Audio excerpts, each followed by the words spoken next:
ॐ अज्ञानतिमिरान्धस्य ज्ञानाञ्जनशलाकया चक्षुरुन्मिलितं येन तस्मै श्रीगुरुवे नमः। श्रीचैतन्यमनोभीष्टं स्थापितं येन भूतले स्वयं रूप कदा मह्यं ददाति स्वपदान्तिकम्। जय श्री कृष्ण चैतन्य प्रभु नित्यानंद श्री अद्वैत गदाधर श्रीवास आदि गौर भक्तवृंद। हरे कृष्णा कृष्ण कृष्ण हरे हरे, हरे हरे राम राम राम हरे हरे। श्रील प्रभुपाद की जय। हरे कृष्णा।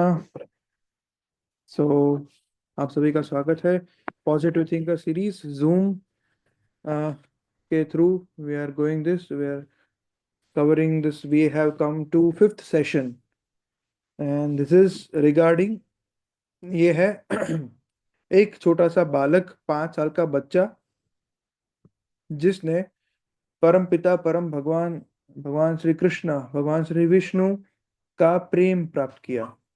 और वो कोई साधारण बालक नहीं था, हालांकि वो असुर बालक था, फिर भी उसने भगवान का प्रेम प्राप्त किया। तो आइए हम इनके बारे में ये सुनते हैं।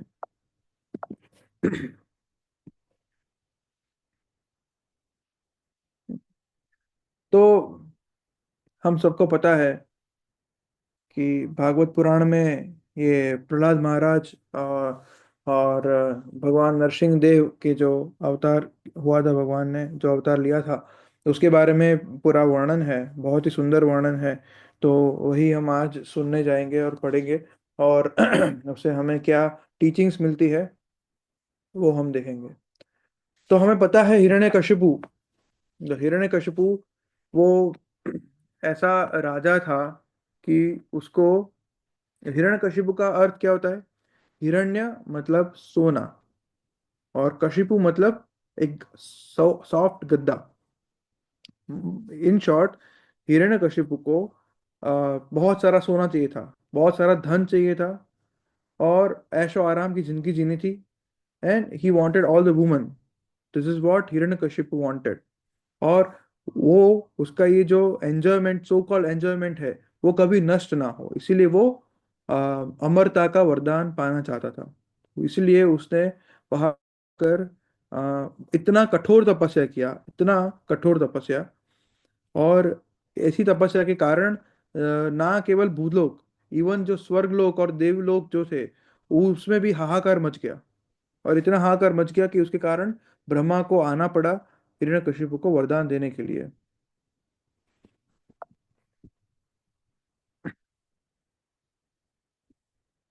तो ये हिरण्यकशिपु जो एंजॉइंग मेंटालिटी वाला था, उसको सिर्फ एंजॉय करना था। तो अगर एंजॉयमेंट की अगर बात करें तो आध्यात्मिक जीवन में भी एंजॉयमेंट है ही। इसमें भगवान विष्णु, भगवान कृष्ण की सेवा करते करते एंजॉयमेंट प्रदान होता ही है, प्राप्त होता ही है। परंतु और ये जो मटेरियल वर्ल्ड है वो एक जेल के समान है। तो जैसे कि कोई जेल क्यों बनाया जाता है, कि कोई जो व्यक्ति जो सिविलियन लॉस फॉलो नहीं करता है, तो उसको जेल में भेज दिया जाता है। क्यों? क्योंकि वहां पे जेल में रहकर वो शिस्त सीख पाए, डिसिप्लिन बने, सीखे कि हाँ, कि he is not the authority, authority is the government, government is the authority. And उसको गवर्नमेंट के रूल्स एंड रेगुलेशंस के हिसाब से चलना पड़ेगा। अगर वो नहीं चलेगा तो उसको एक जेल में कैद कर दिया जाएगा। अगर वो, जब उसको रियलाइज हो जाता है ऐसा, तो तब जाके उसको छोड़ दिया जाता है, और फिर वो सिविलियन की तरह, एक अच्छे सिविलियन की तरह गवर्नमेंट को अथॉरिटी मानते हुए चल सकता है। परंतु क्या, जब जेल में एक कैद किया हुआ व्यक्ति अगर ये समझने लगे कि हाँ, ये जेल ही मेरी दुनिया है, अभी जेल में मुझे एंजॉय करना है, ये जितना भी है बाहर में कर रहा था, बेटर है कि अभी मैं जेल में करूंगा और मैं नहीं सुधरूंगा। अगर कोई ऐसा समझने लगे और जेल में भी वो अपनी जो वृत्तियां हैं, वो एंजॉयमेंट है, वो पापमय वृत्तियां हैं, उसको चालू रखे, तो वो कभी जेल से छूट नहीं पाएगा। This material world is just like this jail, ये जो भौतिक जगत है वो एक जेल की तरह है। वहाँ पे जो कुछ मनुष्य होते हैं जिनको ये समझ नहीं होता है, उनको वो बुद्धि नहीं प्राप्त होती है, वो नहीं समझ सकते कि ये जो भौतिक जगत है ये एंजॉयमेंट के लिए नहीं है। और ऐसा नहीं होता कि जो भौतिक आज जगत का जो मानसिकता वाला कोई भी व्यक्ति होता है उसको क्या लगता है कि मैं ही कंट्रोलर हूँ, और मैं ही भगवान क्यों ना बनूं, भगवान क्यों एंजॉय करे, मैं ही भोग बनूं, मैं ही भोग करूं। तो ऐसा वो समझता है। तो मैं गवर्नमेंट के अंडर में नहीं हूँ, गवर्नमेंट मेरे हाथ में होनी चाहिए। तब ऐसे व्यक्ति को जेल में भेजा जाता है। तो इस तरह का अगर उसको वास्तविक, और वो एंजॉयमेंट करने का पूरा प्रयास करता है, परंतु उसको क्या सफलता प्राप्त होती है, क्या उसको सुख प्राप्त होता है?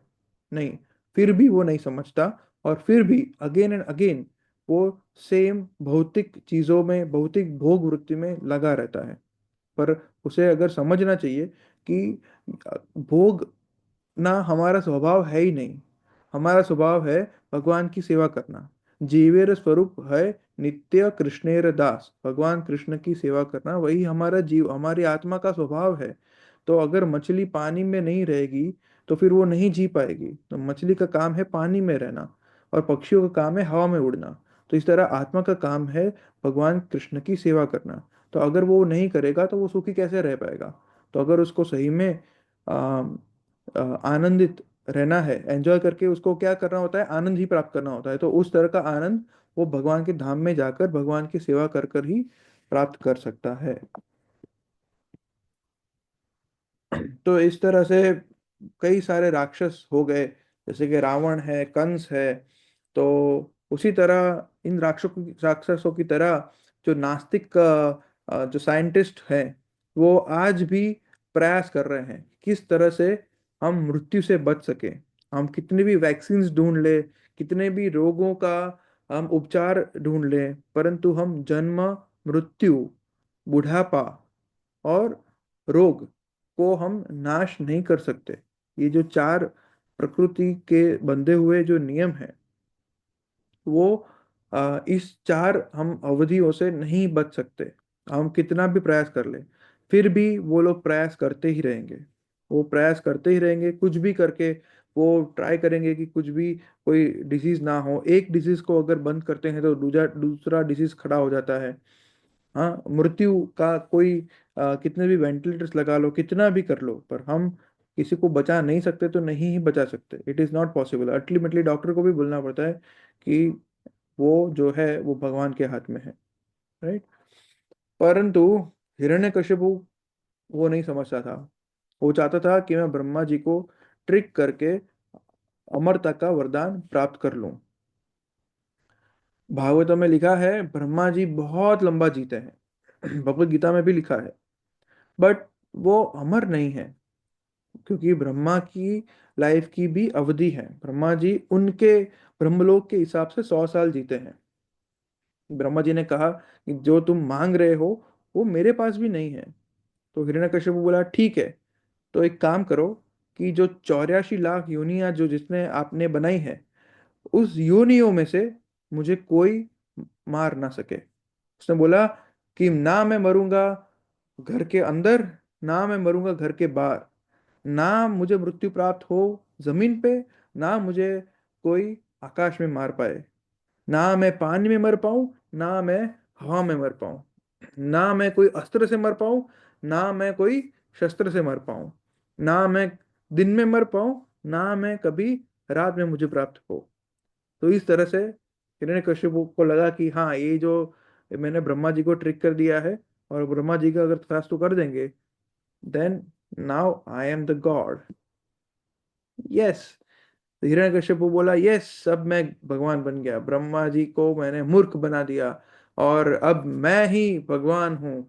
और वो हिरण्यकशिपु सुपर टेररिस्ट, ये जो आपके अलकायदा और आईएसआई वो है, वो तो उसके सामने मतलब एक चींटी भी नहीं है। वैसा हिरण्यकशिपु बन गया, इतना खतरनाक टेररिस्ट था वो कि यहाँ पे आप जैसे देख सकते हैं वो जो देवलोक है, देवलोक में कई सारे देवता हैं, जैसे कि वरुण देव जो पानी के देवता है। हाँ, वो पानी प्रदान करते हैं जल के। फिर जो वायु है, वो वायु के बिना हम रह ही नहीं सकते। तो वायु देव। फिर कौन है? अग्नि देव। अग्नि के बिना भी जो मनुष्य है और जो जीवन सृष्टि है वो नहीं रह पाती। तो इन सभी जो मुख्य मुख्य जो देवतागण है उसको कंट्रोल करने लगा। और उसको ऐसा नहीं कि भाई ये जो मैंगो है वो सिर्फ और सिर्फ समर के टाइम में या अप्रैल मई जून में ही मिले। नहीं, मुझे दिसंबर में भी मैंगो खाना है। तो उसके ऑर्डर से मैंगो दिसंबर में भी उगने लगी। उसको लगा कि मुझे जो फ्लावर्स है, वो फ्लावर फेस्टिवल अहमदाबाद में जो आपका होता है वो विंटर में होता है। नहीं, मुझे तो इसको समर में चाहिए। समर में फ्लावर फेस्टिवल मुझे चाहिए तो चाहिए। तो उसके कारण से वो फ्लावर फेस्टिवल वहाँ पे लोगों को करना पड़ रहा था। फ्लावर्स को उगना पड़ता था। उसको चाहिए था कि मैं जब गार्डन में टहलने के लिए जब जाता हूँ तब ऊपर से थोड़े थोड़े छींटे छींटे पड़ने चाहिए और ठंडक तब मुझे प्रदान करना चाहिए, तो वो होता था। तो उसको वो सबको बोला था कि वो भगवान विष्णु का नाम मत लो, मेरा नाम लो। वो सबको ऐसे वो बाय फोर्स कर रहा था। इतना ही नहीं, उसने तो ऐसा कर लिया कि जो लोग अच्छा कार्य कर रहे हैं, पुण्य कार्य कर रहे हैं, उसको स्वर्ग प्राप्त होता है। उसने उसका जो रास्ता है वो चेंज कर दिया। उसने किया कि जो अच्छे कार्य पुण्य कार्य अगर जो लोग करेंगे तो उनको नरक में जाना पड़ेगा, और जो पापमय वृत्ति ज्यादा करेगा उनको स्वर्ग प्रदान होगा।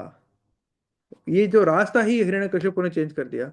और जितना देवता गणों को सेक्रीफाइसेस जो भी होते थे, जो तपस्या की जाती थी उनके लिए, वो सब बंद करवा दी।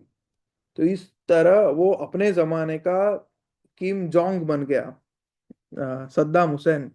तो डिक्टेटर बोलते हैं ना, ये लोग डिक्टेटर थे। तो he became like a dictator that time. वो जो बोलेगा वही होगा, इरिस्पेक्टिव ऑफ टाइम प्लेस और पर्सन। वो जो बोलेगा वही होना होना ही चाहिए। इस तरह का वो आतंकवादी था। और जो उसके कारण जो तीनों लोक में, जो पाताल है, भूलोक है, स्वर्ग लोक है, तीनों लोक में सब उसके नाम से ही थर्राते थे।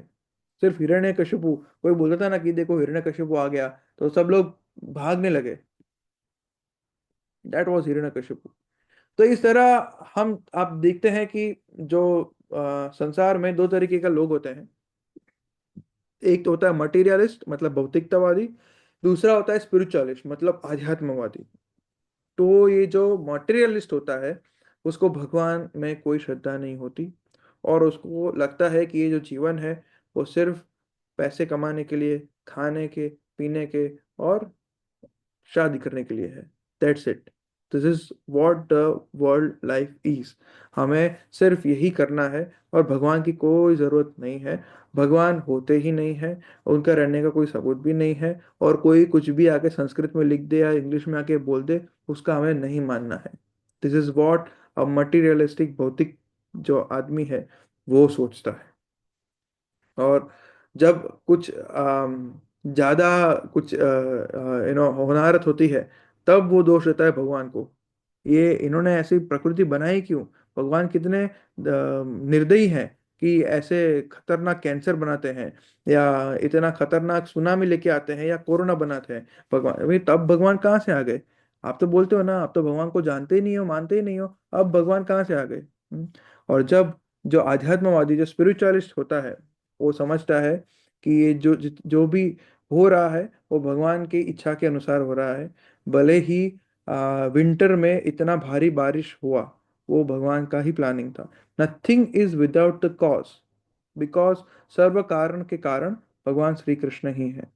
और उनकी बनाई हुई प्रकृति परफेक्ट है, बिकॉज कृष्ण भी परफेक्ट है। ओम पूर्णमिद पूर्णमदम पूर्णात् पूर्णमुदच्यते पूर्णस्य पूर्णमादाय पूर्णम एव वशिष्यते। भगवान पूर्ण है, इसलिए उनसे द्वारा बनी गई प्रकृति भी विदाउट फ्लॉ है। और प्रकृति का जो भी जो भी चीज हो रहा है, सनलाइट है, मूनलाइट है, रेनफॉल है, जो भी कुछ उग रहा है, नहीं उग रहा है, जो भी हो रहा है, वो भगवान की ही कृपा है और भगवान की ही इच्छा है। तो हमें जो भी हम आसपास हमारे कुछ भी जो भी घट घट रहा है और हमें जो भी प्राप्त हो रहा है, हम बोल पा रहे हैं, हम बैठ पा रहे हैं, हम बात कर पा रहे हैं, जूम पर बात कर पा रहे हैं, फोन पे बात कर पा रहे हैं। कोई बोलेगा कि ये फोन तो हम मनुष्य लोगों ने ढूंढा ना, ये कंप्यूटर, ये हम मनी ट्रांसफर करते हैं, या फिर सब कुछ डिजिटलाइज करते हैं, सब रिकॉर्ड होता है, रिकॉर्ड कीपिंग सब ऑनलाइन होता है। सर्जरी भी अभी हैदराबाद में बैठे बैठे कोई दिल्ली में या फॉरेन कंट्री में सर्जरी कर सकता है। इसमें भगवान कहाँ है? तो उनको जाके बोलो कि ये जो मोबाइल में आप जो ब्लूटूथ या वाईफाई या जो वेव्स हैं, वो वेव्स आप कहाँ से लाए? क्या वो वेव्स ने आपने उन वेव्स को बनाया? चलो छोड़ो, ये जो मोबाइल जिस मेटल का बनता है, मेटल, वो मेटल कहाँ से लाए? तो वो पृथ्वी के अंदर से लाए। ठीक है, तो पृथ्वी के अंदर वो वहां पे कौन रखने गया था? हम्म, तो हम लोग चोर हैं एक्चुअली, कि हम वहां पे जो भगवान ने रखा है उसको चुरा चुरा के हम चीजें बनाते हैं। तो it is just like those farmers, कि जो बिजली का बिल भरना नहीं चाहता, और जो बिजली का वायर जल रहा है उसमें सिर्फ हुक लगा के अपना बिजली ले लेता है, चोरा लेता है। इसी तरह हम भी जो भगवान की ऑलरेडी बनाई गई प्रकृति है जिसमें सारे वेव्स है, अल्फा बीटा गामा थीटा, और वो सभी वेव्स को हम ऊपर नीचे करके कुछ भी नया बना लेते हैं, इंफ्रारेड या एनएफसी या जो भी आप कहो, और बोलते हैं कि ये हमने संशोधन किया। तो दैट इज रॉन्ग।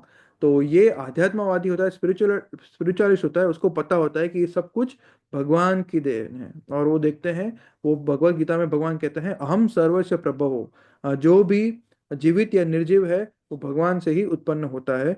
ये एक आध्यात्मवादी को पता होता है, और वो भगवान को इसके लिए बहुत ही ग्रेटफुल होता है क्योंकि उन्होंने एक वैदिक ग्रंथ दिए हैं भगवान ने, भगवत गीता दिया है, श्रीमद् भागवतम दिया है, जो पढ़ के कोई व्यक्ति है वो भगवान के धाम पे लौट सकता है।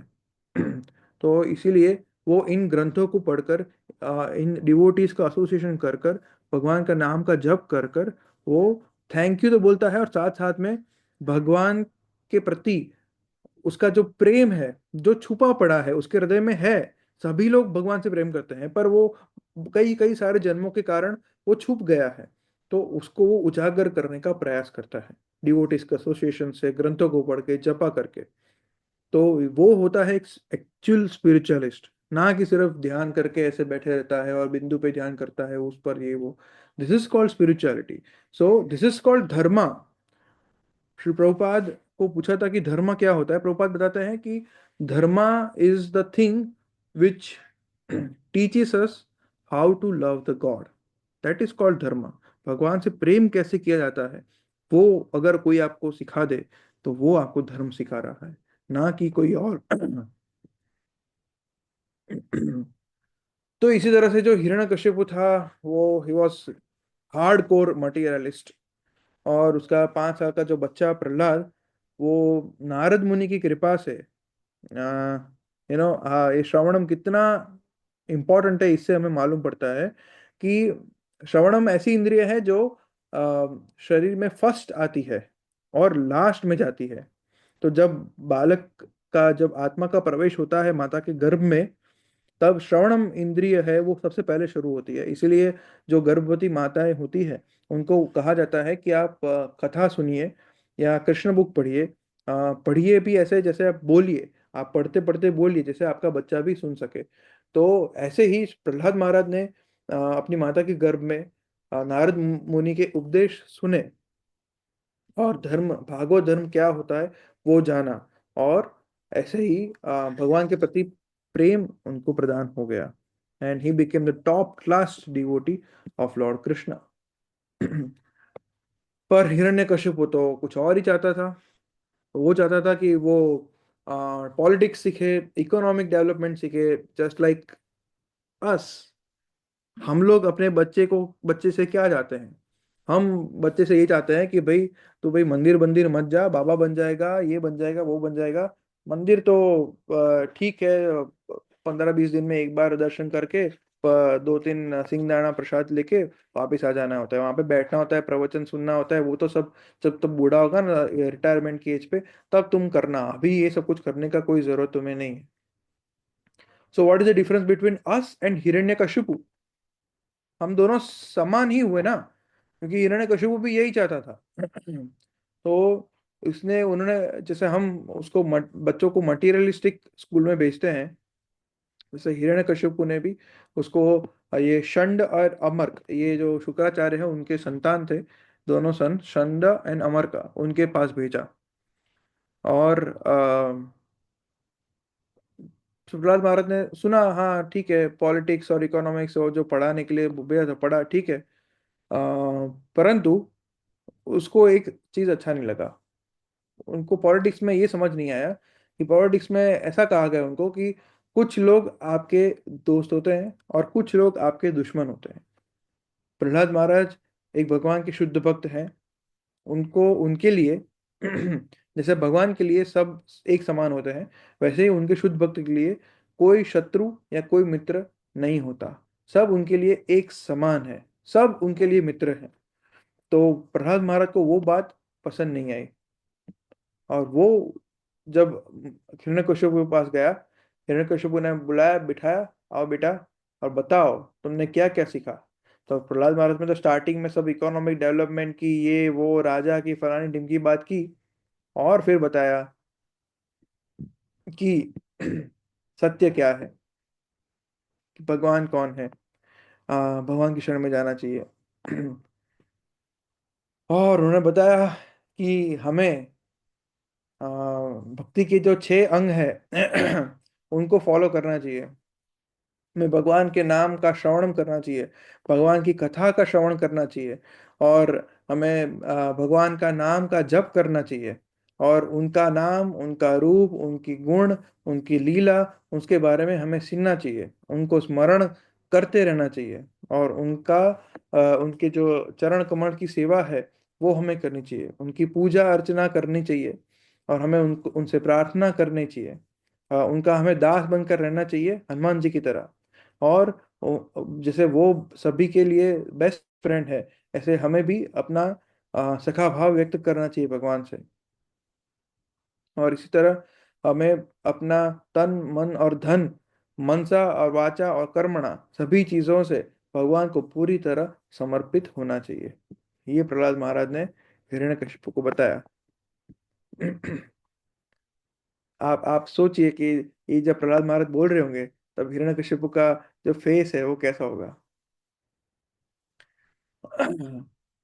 तो प्रहलाद महाराज ने बताया कि जब ये 9 जो भक्ति के अंग है, इन 9 अंगों से अगर जब कोई भगवान को समर्पित होता है, अम, तो वो सबसे बुद्धिमान माना जाता है, और उसको संपूर्ण ज्ञान हो गया ऐसा समझा जाता है। तो इसको देखकर हिरण्यकशिपु बहुत ही गुस्सा हुआ, और षंड अमर को बुलाया, उनको बहुत डांटा, और बोला कि तुमने बहुत गलत तरह से प्रहलाद को ट्रेन किया है। और जब उनको समझ आया कि नहीं, षण अमर अमर की भूल नहीं है, वो उन्होंने बोला कि वो हमारी बात सुनता ही नहीं है। तो फिर उन्होंने प्रहलाद महाराज को पूछा कि क्या ऐसा, तुम किस तरह से, तुमने किसने ये सब पट्टी पढ़ाई।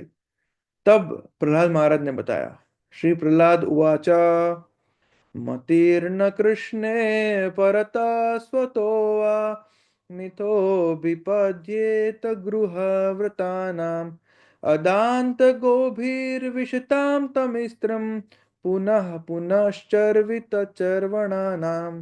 प्रहलाद महाराज ने बोला कि जिनकी इंद्रियां कंट्रोल में नहीं होती है, और जो भौतिक लाइफ में पूरा आदती व्यक्ति बन जाता है, वो अपनी लाइफ को नरक की समान बना देता है, और ऐसे चीजों को चबा रहा है जो ऑलरेडी चबाई हुई है। हम बोलते हैं ना कभी कभी के, कोई कोई ऐसा सुनता है कि हाँ, ये तो चवाई गયું છે, गुजराती में बोलते हैं चवाई गયું છે, means already has seen, already has done, you know. और अगेन एंड अगेन हम वो चीजें करते हैं जो ऑलरेडी हमने कर ली है, और हमको उससे दुख प्राप्त हो गया है, हम संतोष नहीं हुआ है, और हमें जो हमारी एक्सपेक्टेशन है कि हमें अल्कोहल पी के या तंबाकू खा के या सिगरेट स्मोकिंग करके मुझे आनंद प्राप्त हो जाएगा, मुझे थोड़ी देर के लिए मैं ऐसे ट्रांस में चला जाऊंगा कि जो मेरे रियल प्रॉब्लम्स है लाइफ के, वो थोड़ा से उसके दूर हो जाऊंगा। जैसे ही ये असर कम होती है, जैसे असर निकलती है, वापस प्रॉब्लम्स वापस आ जाते हैं। तो हमें तो पता है कि भाई इतना सारा इश्यूज होता है, और हमें रियल जो संतोष प्राप्त होता है वो इन चीज़ों से नहीं मिलता। फिर भी वो वही करते हैं, अगेन एंड अगेन। इट इसको बोलते हैं पुनः पुनः चर्वित चर्वणा नाम, जो चबाया हुआ है उसको ही फिर से चबाना। तो ऐसे जो भौतिक लोग होते हैं। आगे प्रहलाद महाराज बताते हैं, नते विदु स्वार्थ गतिम हि विष्णु दुराशया ये बहिर्थमानिनः अंधा यथांध रूप नियमाना स्ते पीशा तंत्रा मूर्धाम निबद्धाः। तो जो लोग इस तरह से भौतिक लोगों में बंधा हुआ होता है, वो ऐसे लोगों को फॉलो करता है जो खुद अंधा होता है। जो आदमी जो अंधा है, उसको नहीं समझ है कि ये भौतिक जीवन सही जीवन नहीं है, तो वो भी ऐसे लोगों को फॉलो करता है जो भौतिकता में रचा होता है। मतलब एक अंधा अगर दूसरे अंधे को पूछता है कि मुझे रास्ता दिखाओ, तो वो क्या ही रास्ता दिखाएगा। तो इस प्रकार की बात हो रही है। तो वो कभी नहीं समझ पाएगा कि हमारे ये जीवन का गोल है भगवान श्री कृष्ण की शरण प्राप्त करना, और भगवान का धाम वापस जाना, और भगवान की सेवा में हमें एंगेज रहना। ये जो गोल है वो कभी वो नहीं समझ पाएगा। और ऐसा व्यक्ति अगेन एंड अगेन ये जो जन्म मृत्यु के चक्र में फंसता रहेगा और भौतिक जीवन को कंटिन्यू करेगा। आगे प्रहलाद महाराज बताते हैं कि जब तक वो भगवान विष्णु के शरण में नहीं आते, तब तक वो ये जो भौतिक कॉन्टामिनेशन है, जो भौतिक जंजाल है, उससे वो छूट नहीं पाएंगे। तो जो व्यक्ति मटेरियलिस्टिक लाइफ में जितना ज्यादा इंक्लाइन होता है, वो कृष्ण से उतना ही दूर जाता है। ऐसा नहीं कि हाँ, क्योंकि ये दोनों साथ में नहीं चल सकते। भौतिक लाइफ और आध्यात्मिक लाइफ साथ में नहीं चल सकते। तो अगर, क्योंकि हमें दोनों में से एक चूज करना ही पड़े। बोलते हैं ना, दूध में दही में बने में पग ना रखा है। तो अगर हम आध्यात्मिकता में आगे अगर बढ़ना चाहते हैं, तो हमें ये जो भौतिक भोग है उसको हमें छोड़ना ही पड़ेगा। और वो हो सकता है सिर्फ और सिर्फ भगवान कृष्ण का भक्त बन के, कृष्ण भावनामृत में को ग्रहण करके, और उनका उनके आश्रय में रहकर, उनके भक्तों के आश्रय में रहकर हम लोग इस तरह से भौतिक जंजाल है उसे मुक्त हो सकते हैं। तो इस तरह से प्रहलाद महाराज ने 3 श्लोक जो भागवतम के हमने जो पढ़े, वो हिरण्यकश्यप को बताया। तो हिरण्यकश्यप तो अंधा हो गया। मतलब इतना गुस्सा हो गया, इतना गुस्सा हो गया कि उसने प्रहलाद महाराज को उठा के फेंक दिया और बोला, सैनिकों, इसको ले जाओ, ये भगवान विष्णु का भक्त हो गया है। विष्णु का भक्त, सॉरी, वो कब कहाँ भगवान तो हिरण्यकश्यप था ना। हु ये जो हिरण्यकश्यपु है, वो जाने लगा कि विष्णु ने तो हिरण्याक्ष को मारा था, उसके अंकल को मारा था, उसका ही डिवोटी बन गया है। कैसा बच्चा है ये, इसको ले जाओ, मुझसे दूर ले जाओ। और उसको मृत्यु के मुख में डाल दो उसको। आप सबको पता ही है कि सभी त्रिशूल से या शार्प शार्प वेपन से उसकी हत्या कर दो, उसको एलिफेंट्स के नीचे रख दो, फिर उसको बहुत सारी खराब, मतलब एकदम नरक के जैसी कंडीशन में डाल दो, बड़े बड़े पर्वत से ऊपर फेंको। आप सबने मूवी देखा ही है। और अ, ऐसा बहुत सारा ट्राई किया, परंतु क्या हिरण्यकश्यपु सक्सेसफुल हुआ? नहीं। और वो जितना ज्यादा करता था, उतना ज्यादा का ज्यादा वो प्रहलाद से ज्यादा डरता था। ये सब हमको पता है। तब एक उनके टीचर ने प्रहलाद को बताया कि तुम ऐसा क्यों कर रहे हो, मतलब अपने पिता के विरुद्ध कैसे जा सकते हो? ये लॉर्ड विष्णु ने तुम्हारे काका को मारा है, ऐसे कैसे हो सकता है? प्रहलाद महाराज ने एकदम निर्दोषता से बताया कि भगवान विष्णु से मुझे प्रेम इतना है, जैसे कि कोई एक मैग्नेट है, वो एक लोहे को चिपक जाता है, उसी तरह से भगवान विष्णु मुझे आकर्षित करते हैं। उन्होंने समझाया कि हमारे जीवन का ध्येय ही ये है कि भगवान विष्णु के हम भक्त बने। और जितने भी लिविंग बींग्स हैं, हम सब भी भगवान के संतान हैं। और इसमें हमें कोई मित्र और शत्रु के बीच में भेदभाव नहीं रखना, कोई मित्र कोई शत्रु ऐसा कुछ नहीं है, सभी हमारे मित्र हैं। तो ऐसा सुन के ये जो उनके टीचर है, वो बहुत गुस्से हुए और ये सब जाके हिरण्यकश्यप को बताया कि हमने प्रहलाद महाराज को बहुत ट्राई किया पर वो समझ ही नहीं रहा। और इस तरह से उन्होंने हिरण्यकश्यप को कंप्लेन किया। तो प्रहलाद महाराज तो क्या थे कि भगवान के भक्त हैं। तो वो तो जैसे भी उसको समय मिलता है और मौका मिलता है, तो वो तो प्रीचिंग ही करते हैं भगवान के नाम के गुण को। ना सिर्फ उनको, तो वो तो भक्त बन गए थे, पर वो चाहते थे कि जो भगवान के जितने भी संतान हैं, जितने भी, भले वो सूर हो असुर हो या कोई भी प्राणी हो या कुछ भी हो, सबको भगवान के पास जाने का समान अधिकार है। तो वो अब जो असुर थे, असुर बालक हो, उनको भी उपदेश देने लगे। तो जो छंद और अमर जब गुरुकुल में नहीं होते थे, तब ये बालकों को उपदेश देने लगे। और ये जो बालक जो थे, वो उनको भगवान के प्रति और प्रेम उजागर हो गया।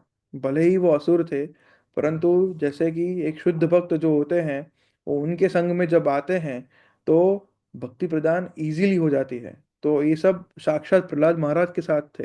असुर होने के बावजूद वो सब को भगवान का प्रेम प्राप्त हुआ।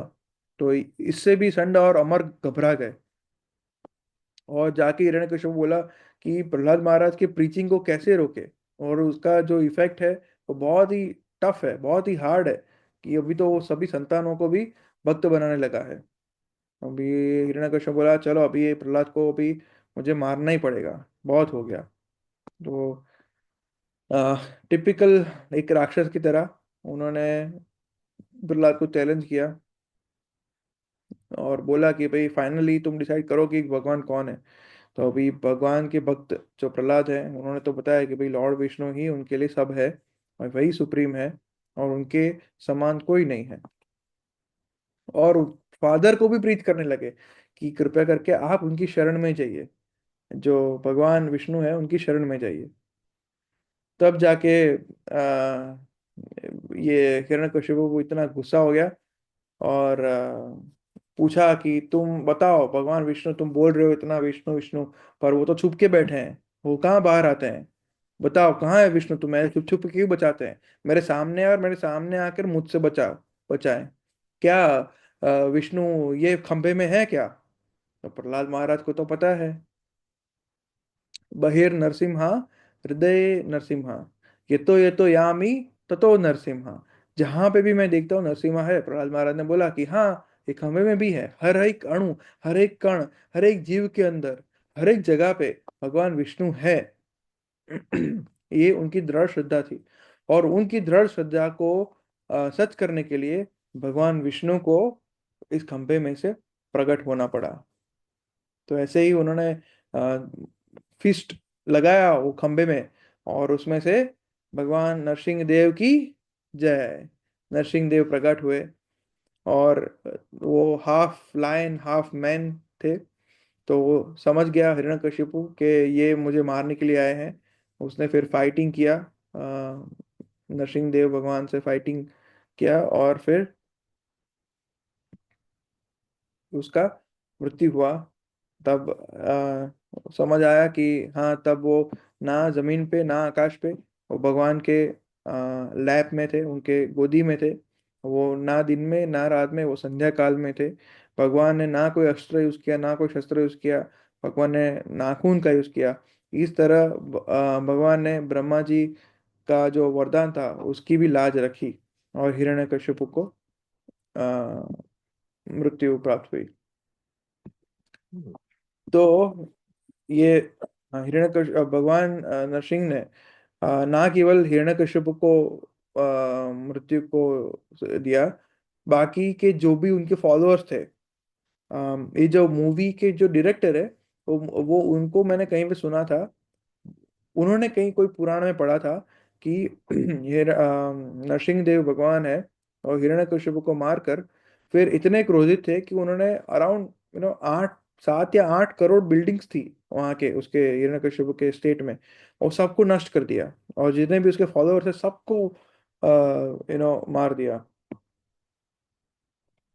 तो ऐसे जो हिरण्यकशिपु इतना वो राक्षस था, पूरे उसका नाश करके भगवान ने तीनों लोगों को एक शांति प्रदान की, तीनों लोग आनंदित हो उठे। और ब्रह्मा जी के लीडरशिप में सभी देव देवतागण नरसिंह देव भगवान के पास जाके खड़े हुए, और सभी लोगों ने उनकी आराधना की। तो इसी तरह से हम देखते हैं, द पॉइंट इज कि हम लोग जो भौतिकतावादी हैं, वो साइंटिस्ट हैं, तो हम अलग अलग प्लान बना रहे हैं। तो अगर हिरण्यकशिपु जैसा व्यक्ति जो इतना he was not a simple person, वो जो चाहता था तब वो कर सकता था।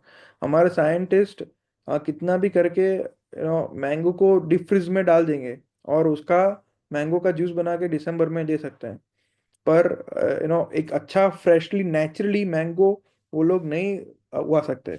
बहुत कुछ है जो हमारे साइंटिस्ट नहीं कर सकते, पर हिरण्यकशिपु देवताओं को कंट्रोल करके वो सब कुछ कर सकता था। फिर भी हिरण्यकशिपु का मृत्यु हुआ, और वो सक्सेसफुल नहीं रहा। तो फिर आजकल के साइंटिस्ट क्या कर लेंगे? तो इसलिए ईशोपनिषद में कहा गया है कि हमें ऐसी कोई चीज प्राप्त करने के लिए इतना ज्यादा अटेम्प्ट नहीं करना चाहिए जो जो पॉसिबल ही ना हो। Just like stopping the death which is not possible. तो क्यों हम इतना स्ट्रगल करें? इस जगह पे हमें उसको स्वीकार कर लेना चाहिए कि ये प्रकृति का नियम है कि मृत्यु आनी है तो आनी ही है। और उसको स्वीकार करके कैसे ही हम ये जन्म और मृत्यु के चक्र में से निकल पाए, उसके बारे में सोचना चाहिए।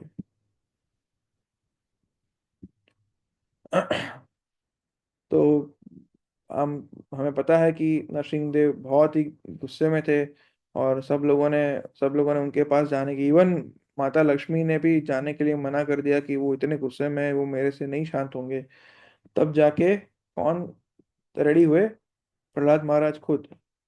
तो कहा जाता है कि एक सिंहों का जो झुंड होता है, उस झुंड में एक सिंह दूसरे सिंह से नहीं डरता।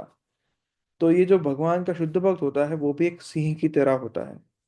तो वो और वो किसी चीज से नहीं डरता। वो सिर्फ और सिर्फ, और भगवान उसका जो भी कर ले तो उसको सब मान्य होता है। और इसलिए वो एक भगवान का बड़ा भक्त, वो निर्भयी होता है।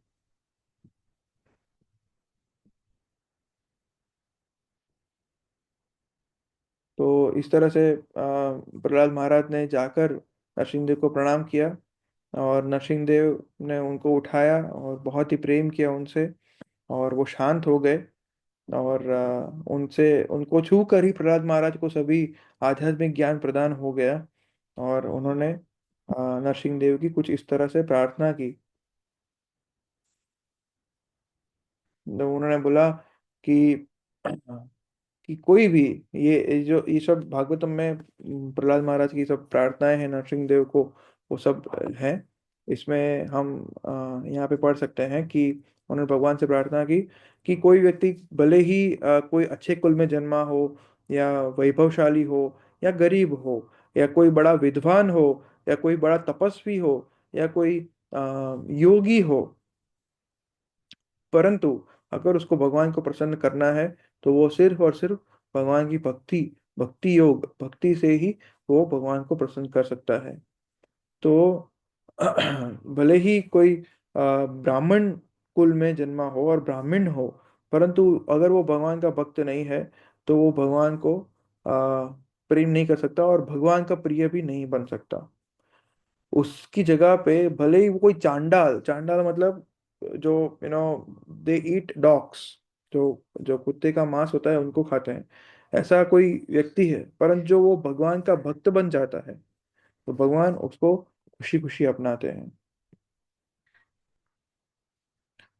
तो इस तरह से उन्होंने प्रार्थना किया, और उनकी कृपा भगवान प्रहलाद जी ने उनकी कृपा चाही, और नरसिंहदेव पेसिफाइड हो गए, और प्रहलाद महाराज की जो प्रार्थना थी उससे खुश हो गए, और उनको कुछ वरदान देना चाहते थे। परंतु प्रहलाद महाराज तो भगवान के शुद्ध भक्त हो गए थे, वो क्या ही वरदान मांगेंगे। और उनको ऐसा कोई कुछ भौतिक फैसिलिटीज ऐसा कुछ भी नहीं चाहिए था। वो तो बोलते थे कि जब कोई भौतिक चीजें भगवान से मांगता है, भगवान की भक्ति के अलावा, वो कभी भी भगवान का शुद्ध भक्त नहीं बन सकता। तो इसलिए प्रहलाद महाराज ने कहा कि अगर आप मुझे कुछ देना ही चाहते हो तो आप मुझे एक वरदान दो कि मेरे हृदय में कोई भौतिक इच्छा ना हो। ये जब मेरी भौतिक इच्छा हृदय मेरे नहीं रहेगी, तब मैं आपकी शरण में संपूर्ण समर्पित हो जाऊंगा। तो कभी भी मेरे हृदय में भौतिक इच्छा ना है।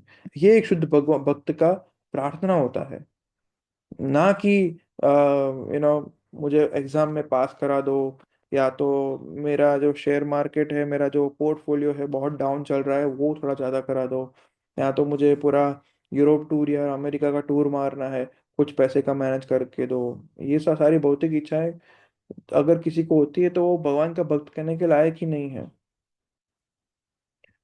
तो इस तरह से जो प्रहलाद महाराज था, थे वो भगवान की अहेतु की भक्ति करते हैं। अहेतु की मीन्स कोई हेतु के बिना, कुछ उनको कुछ नहीं चाहिए, वो भगवान से प्रेम करना चाहते हैं। तो ये भक्त का यही एक उद्देश्य होता है कि वो भगवान का प्रेम प्राप्त करे, अहेतु की अप्रतिहता ऐसा बोला जाता है, वो भगवान की भक्ति प्राप्त करे। और आपने सुना था ना कि ऐसे जो भक्त होते हैं, भगवान उनके दास बन जाते हैं। वो चाहे तो भक्त बोलेगा कि आप इस पिलर में से प्रकट हो, तो भगवान उस पिलर में से भी प्रकट होते हैं। हम अगर बोलेंगे तो हम भगवान नहीं होंगे। तो फिर भी प्रहलाद महाराज शुद्ध भक्त होने के कारण उन्होंने अपने पिता के लिए मांगा कि उनको आप क्षमा कर दीजिए, कि उनकी जो जितने पाप कर्म उतने बहुत सारे किए हैं, पर हो सके तो उनको क्षमा कर दीजिए।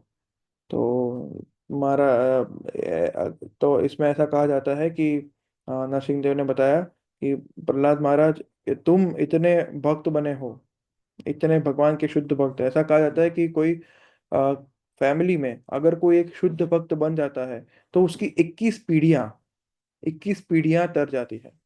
ऐसा एक हाँ, ये ये अपने शास्त्रों में लिखा है। तो एक बार ऐसा हुआ था कि एक गौरांग प्रभु है, गौरांग प्रभु करके दिल्ली में वेरी फेमस डिवोटी इस्कॉन में। तो वो आईआईटी से पास आउट थे, और फिर उन्होंने इच्छा की कि मुझे 100% भगवान की फुल टाइम मुझे भगवान की सेवा करनी है, तो वो ब्रह्मचारी वो बन गए, और अभी भी वो सेवा कर रहे हैं बहुत ही अच्छी तरह से। तो वो कहीं पे कुछ प्रोग्राम करने के लिए गए थे, और वहाँ पे लेक्चर दे रहे थे। वो लेक्चर सुनने के लिए उनके सारा परिवार आया था।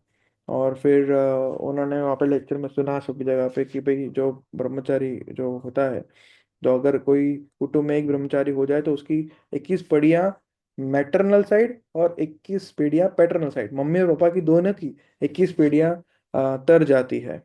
तो ये सुना, और फिर उनके जो कजिन्स आके उनको बोले कि थैंक यू, हाँ, पर तुम ये जो तुमने जो ब्रह्मचारी व्रत किया है ना, ब्रह्मचारी, तुम उसको छोड़ना नहीं क्योंकि मुझे मुझे इसका फायदा मिल रहा है। सो या तो प्रहलाद महाराज ऐसे शुद्ध भक्त होने के कारण उनकी उनके पिता तो क्या, उनकी 21 पीढ़ियां का, वो तो हमें पता ही है कि जो वो तो जय विजय ही थे, जो हिरण्यकशिपु बन के आए थे। तो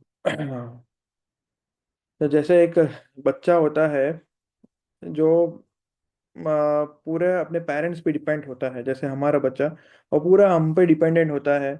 आ, आ, और उसकी उसको प्रेम कौन देता है, उसके माता पिता।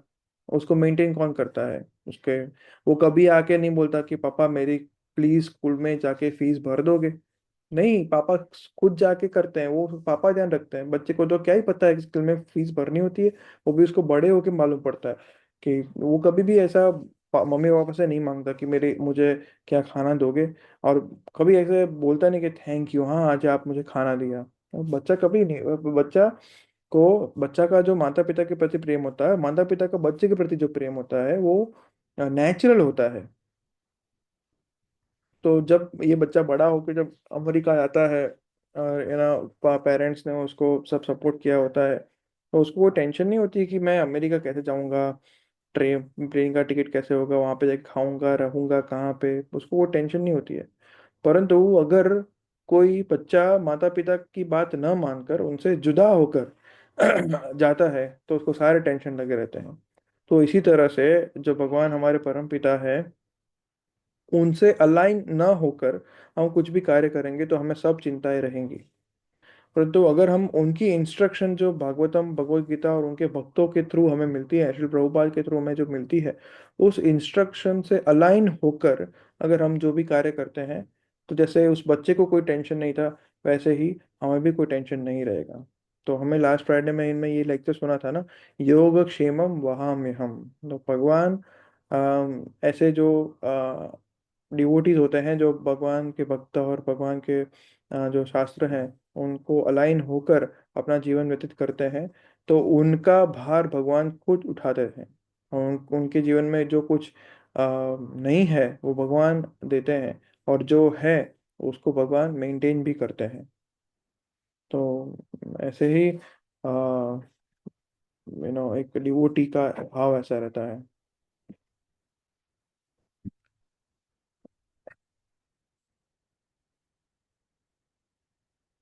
अदरवाइज क्या होता है, यू कैन सी हियर, कोविड-19, भूखमरा, आतंकवाद, दुष्काल, ये सब होता है। अगर कोई एक सोसाइटी गॉडलेस बन जाती है, तो इट बिकम्स लाइक हेल। अगर हम भगवान की जो इंस्ट्रक्शंस हैं, उन्होंने उनकी कृपा से हमें ये सब कुछ मिला है। ये जितना भी भगवत गीता, श्रीमद् भागवतम, उन भक्तों का संग, ये सब कुछ मिला है। हम हमें सब कुछ पता हो गया है अभी हमें कि हम आत्मा है, हम शरीर नहीं है, हम हमारे जीवन का लक्ष्य क्या है, हमें सब अभी समझ आ गया है। तो अभी हमें इस जो चीज़ हमें जो मिली है, और वो बहुत ही हार्डली किसी को ये मिलती है, और हार्डली कोई समझ पाता है कि हमें अपने जीवन को कैसे व्यतीत करना है और हमारे जीवन का लक्ष्य क्या है। ये सब संपूर्ण सत्य, फुल लॉजिकली, है ना। ये लास्ट वीक फ्राइडे में आप किशोर प्रभु का जो लेक्चर सुन रहे थे, वो भी बता रहे थे कि वो भी हर एक जगह पे हर हर घाट का पानी पी रहे थे। उनको वो समझना था, ये सब कुछ साइंस समझना था, जो स्पिरिचुअल साइंस। तो सभी जगह पे गए, क्रिश्चियनिटी में भी बहुत वो डीप में गए, पर उनको कुछ समझ नहीं आया। So finally he take took Prabhupada shelter, Prabhupada ji की बुक्स पढ़ी। तो उन्होंने को लगा कि इट्स सो ऑब्वियस, इतना ऑब्वियस है और इतना क्लियर है, तो इससे ज़्यादा क्लियर क्या हो सकता है। और फिर वो समझ गए। तो इस तरह इट इट इज़ जो भी बात भगवान की कृपा से हम ये जो संप्रदाय में जो प्रभुपाद की कृपा से आए हैं, हमें जो मिला है, तो उसका जितना हो सके हमें ज़्यादा इसको ग्रहण करना चाहिए, जिससे कि हम ये गॉडलेस सोसाइटी जो है उसको सुधार सकें। जो भगवान का भक्त प्रहलाद महाराज की तरह होता है, जो ना सिर्फ खुद का सोचता है, जो बाकी के जो लोग हैं, जो बाकी के असुर बालक हैं, वो ऑलवेज वही सोचते थे कि मैं किस तरह इन सभी को मुक्त करा पाऊं। तो वो एक प्रहलाद महाराज का जो प्रचारक भाव होता है। तो चैतन्य महाप्रभु भी ये भागवतम, चलो इसमें हमने आज जो सुना, वो हमने क्या सुना, वो एक प्रहलाद महाराज हिरण्यकशिपु, नरसिंह भगवान की कैसे प्रकट, ये स्टोरी सुना, ये सबको पता थी। पर ये जो कथाएं हैं, तो चैतन्य महाप्रभु ये कथा बारंबार सुनना चाहते थे, क्योंकि इसमें कितने सारे टीचिंग्स हैं हमारे लिए, है ना।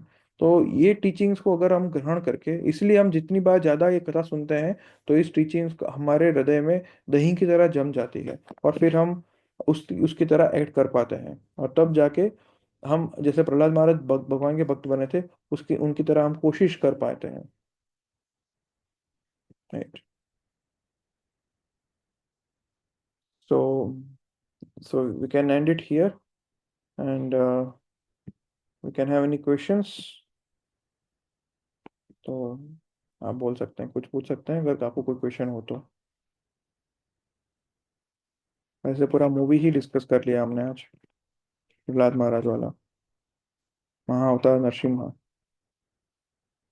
ऐसे मूवीज बनने चाहिए, ज्यादा बनने चाहिए, क्योंकि कभी कभी जब हम ये बारे में पढ़ते हैं तो हमें वो याद आता है कि वो कितना सही बताया था। और वो बेस्ट मूवी इतना इसीलिए बना क्योंकि वो अनएडल्टरेटेड था, उसमें कोई कॉन्टामिनेशन नहीं था।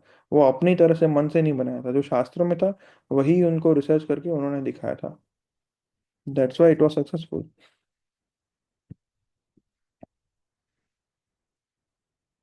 Okay, so no questions. We have two more sessions, two more Tuesdays. दो और ट्यूसडे हैं, और दो और टॉपिक बाकी हैं। उसके बाद हमारा पॉजिटिव थिंकर सीरीज है, वो खत्म हो जाएगा। फिर उसके बाद हम कुछ नया सीरीज लेंगे। ठीक है, तो हम इस फ्राइडे मिल रहे हैं हम सब। इस फ्राइडे भी हिज ग्रेस किशोर किशोरी प्रभु लेक्चर लेंगे। तो आप में से कई डिवोटीज ने उनसे बात की थी, और सुना था मैंने भी कि उनका जो ये ट्रांसमिट होता है। ये क्या ट्रांसमिट होता है कि उनका जो कन्विक्शन है, भगवान के प्रति जो श्रद्धा है। हम अलग अलग भक्तों से क्यों सुनते हैं कि भगवान के प्रति उनका जो समर्पण होता है, उनका जो श्रद्धा होता है, जब हम उनसे सुनते हैं तो वो उससे हमें इन्फेक्ट करते हैं। हम हमको उनका इन्फेक्शन लगता है। तो वही इन्फेक्शन हमें चाहिए, कि कैसे उनकी जो श्रद्धा है, उनकी जो समर्पण है, तो वो हमें मतलब मिले, कुछ थोड़ा सा भी छांटा मिल जाए तो हम अपने को थोड़ा और श्रद्धावान बना सकते हैं, और भगवान को समर्पित कर सकते हैं। Okay, so thank you very much. Will meet this Friday and then next Tuesday. Hare Krishna. Hare Hare Krishna Krishna भगवान। हरे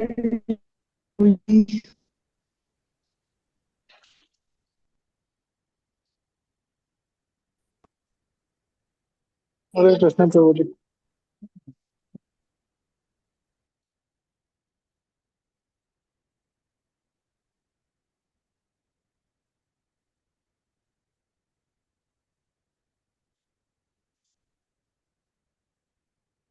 क्या देख रहे हो वरदान?